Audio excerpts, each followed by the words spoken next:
রায়ে সন্তুষ্ট রামিসার বাবা, দ্রুত কার্যকরের দাবি।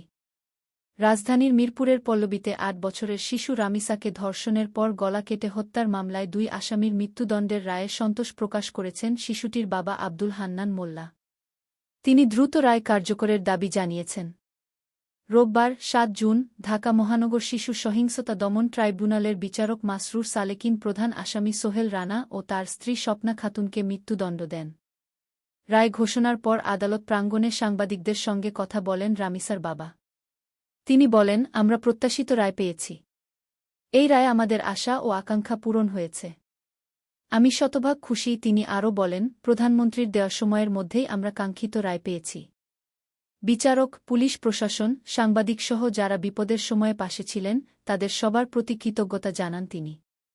আব্দুল হান্নান মোল্লা বলেন, আমার মেয়ে হত্যার যে রায় আদালত দিয়েছেন, আমরা সেটির দ্রুত কার্যকর দেখতে চাই।